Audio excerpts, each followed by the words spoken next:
À notre panel ce soir, on a invité Ferry de Kerkhoff, ancien ambassadeur et professeur aujourd'hui à l'École supérieure d'affaires publiques et internationales à l'Université d'Ottawa, et Raphaël Jacob, qu'on invite à chaque fois qu'on a un panel américain, chercheur associé à l'Observatoire sur les États-Unis, cher Raoul Dandurand. Bonsoir à vous deux. Bonsoir. Bonsoir. Encore aujourd'hui, des images épouvantables. C'est Israël, cette fois-ci, qui a bombardé une ambulance. Israël dit, mais il y avait des gens du Hamas, il y avait des combattants. Ça servait à transporter des armes, cette ambulance. C'est pas du tout le son de cloche qu'on a du côté on pourrait dire du Hamas, finalement, parce que c'est eux, finalement, qui parlent en disant non, non, non, c'était un hôpital, il était évacué. On essaie de transporter des blessés pour les sortir de la bande de Gaza, les amener à la porte de Rafah qui conduit vers l'Égypte. Et ça a fait des morts à nouveau. Les images sont épouvantables. Ferry, j'ai envie de commencer avec vous. Là. Ce qui se passe devant nos yeux, il y a de plus en plus de gens qui le dénoncent, qui lèvent la voix, qui disent, là, il faut que ça arrête. Ça prend une véritable pause ici parce qu'il faut protéger les civils, mais ça ne se fait pas. Pourquoi? Mais je commençais par dire que, à l'entour de tout ça, il ne faut jamais oublier la dimension politique. Quand un Blinken vient voir Netanyahou, c'est parce que à Washington, ça va plutôt mal pour Biden, qui perd énormément même sa réputation tout simplement. Alors du côté de Netanyahou, ça vient de la folie furieuse. On tire sur tout, on tire même sur l'Institut français de Gaza.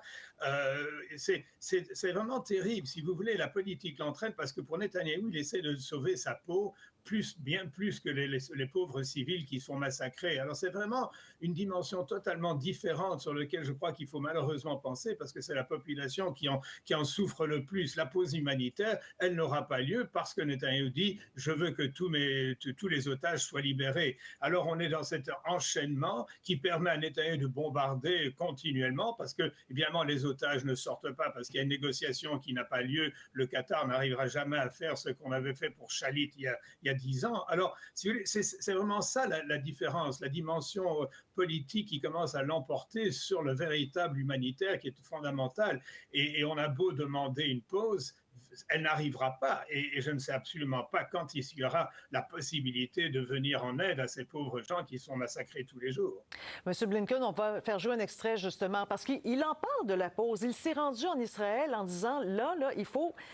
Il ne parle pas de cesser le feu, les mots sont toujours importants ici, mais il appuie sur l'idée de la pause. On va l'écouter. We need to do more to protect Palestinian civilians. We've been clear that as Israel conducts its campaign to defeat Hamas, how it does so matters. It matters because it's the right and lawful thing to do.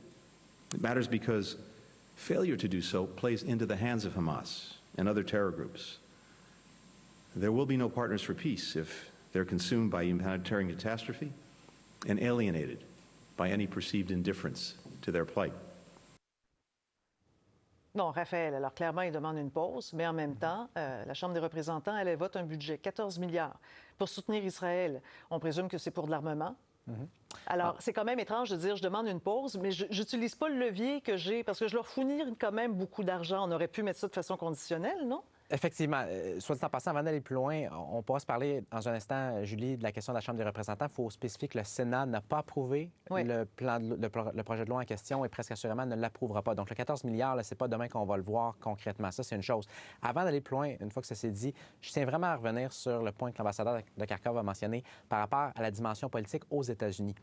M. Biden reçoit non seulement de la pression, mais de la pression qui est grandissante de la part de son parti, de son propre parti à Washington. On sait depuis 2 ans et demi, presque 3 ans maintenant, il est critiqué quotidiennement par les républicains. Or, dans le dossier israélien, qui prend énormément de place dans l'espace public et médiatique aux États-Unis, c'est de son propre parti que ça tire, si vous me permettez l'expression assez malhabile, là, de plus en plus intensément. Écoutez, ça a commencé avec une quinzaine de voix parmi celles qui sont les plus à gauche à la Chambre des représentants. Après coup, dans les jours qui ont suivi, là, on est passé aux sénateurs, aux membres du Sénat américain qui sont considérés typiquement comme étant les plus à gauche. Pensez à Bernie Sanders, pensez à Mme Warren du Massachusetts. Et là, dans les 24 dernières heures, Julie, c'est quand même majeur ce qui s'est passé. Parce qu'on a eu une quinzaine, on a eu, pour être plus précis, 14 sénateurs démocrates qui ont émis une sorte de déclaration conjointe qui appelait justement à une pause, en fait, plus qu'à une simple pause humanitaire, à une cessation des hostilités à court terme. Et on appelait ouvertement M. Biden à demander ça de M. Netanyahou. Écoutez, 14 sénateurs démocrates, c'est plus du quart du caucus. Et dans ces 14-là, ce ne sont pas simplement des Bernie Sanders de ce monde. Là. Vous avez la majorité des démocrates qui siègent en fait au comité sénatorial des relations étrangères. Donc, ça commence à être de plus en plus bruyant. Ça, c'est pour ce qui se passe à Washington. Mais quel impact ça va avoir, ces sorties-là? Bien, écoutez, ça commence à en avoir un, ne serait-ce que dans la rhétorique qui change, de façon subtile, mais qui change néanmoins de la part de M. Biden et de la part de M. Blinken. Et au petit point rapidement, parce qu'il mérite d'être mentionné, ce n'est pas simplement une question de ce qui se passe à Washington. Regardez ce qui se passe dans les rues, et en fait, plutôt ce qui va se passer dans les rues, normalement d'ici les 24 prochaines heures. Aux quatre coins des États-Unis, on s'attend à voir des manifestations pro-palestiniennes importantes. Ça détonne vraiment ce à quoi on était habitué au niveau du paysage politique américain. Et M. Biden n'a pas le choix d'en tenir compte, ne serait-ce que d'un point de politique interne à 1 an de sa possible réélection. Bon, mais alors, là, je vais vous poser la question, Ferry. Quand bien même que le discours des États-Unis se durcirait, et là, on voit aussi toute la communauté internationale. Il y a plein d'autres pays qui demandent une pause. Les États-Unis ne sont pas seuls. Mais ça n'a pas l'air d'avoir aucune espèce d'effet sur Israël. Qu'est-ce qui peut finir par convaincre Israël de faire cette pause et d'épargner la population? Bien, on parle de population civile, vous avez vu les images, c'est des enfants aussi, d'épargner cette population. C'est absolument épouvantable. Et le problème, c'est que Netanyahou n'a absolument aucun respect pour la vie humaine autre que celle des Israéliens. Il faut le dire, il faut l'admettre, il faut le reconnaître. Et donc, il n'y aura pas de pause humanitaire tant qu'il aura peut-être obtenu via le Qatar un certain relâchement d'otages. Mais là, quand vous êtes le Hamas, vous dites, bon, moi je libère les otages et ensuite, qu'est-ce qu'il y a? On finit par me massacrer complètement. Alors, je crois que je suis désespéré, je suis désolé de le dire, je suis certain qu'il y a des gens qui vont me trouver un extrémiste, mais Netanyahou est un bandit. C'est quelqu'un qui a déjà concocté avec le Hamas toujours cette espèce de désaccord entre le Hamas et la Cisjordanie du côté pas d'Arafat, mais de son successeur. Mais le point fondamental, c'est qu'il y a toujours cet assuré qu'il y avait cette division entre le Hamas et le Fatah, de façon à ce qu'il puisse continuer, lui, à augmenter la colonisation en Cisjordanie. Alors, tout ça est un complot qui est mené par Netanyahou, qui a été 12 ans Premier ministre d'Israël. Il a donc dominé la scène politique et d'une façon absolument outrancière. Et les Américains, finalement, n'ont jamais réussi à établir la pression qu'on s'attendait à ce qu'ils fassent. Quand vous entendez Biden parler du retour à éventuels 2 États vivants côte à côte, quand vous voyez l'esprit de vengeance qui anime Netanyahou, vous vous demandez comment est-ce que la foule arabe, quelle qu'elle soit et où qu'elle soit, va réagir. Je suis très content que Nasrallah n'ait pas déclaré une véritable guerre du Hezbollah contre Israël. Oui, là, vous parlez du chef du Hezbollah ici, oui. Oui, son discours a été extrêmement pondéré, pour autant qu'on dise que Nasrallah puisse être pondéré. Mais là encore, il y a quand même menace en la demeure. Et dans un certain sens, je finis par croire que Netanyahou voudrait peut-être même en défaire une fois pour toutes avec le Liban. Enfin, il y a quelque chose de pernicieux dans ça que je dénonce vraiment fortement. Oui. Si on revient sur les civils, parce qu'on comprend, il y a toutes sortes de jeux de politique là-dedans, de jeux de pression, on le comprend. Mais il reste qu'en ce moment, il y a des experts de l'ONU qui disent qu'il y a un grave risque de génocide. On va voir une citation ici qu'on va mettre rapidement à l'écran.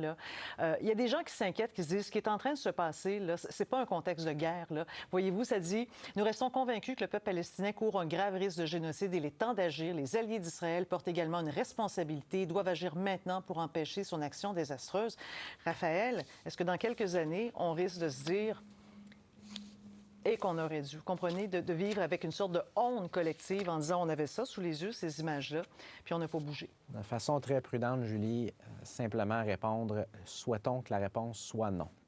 Une fois que ça s'est dit, vous mentionnez des experts de l'ONU, je pense qu'il ne faut pas perdre de vue de façon beaucoup plus large qu'on a d'autres organisations, pas simplement des membres de ces organisations-là, mais les organisations dans leur ensemble, comme Amnesty International, qui ont déjà, dans les derniers mois, les dernières années, qualifié le traitement des Palestiniens par Israël de régime d'apartheid.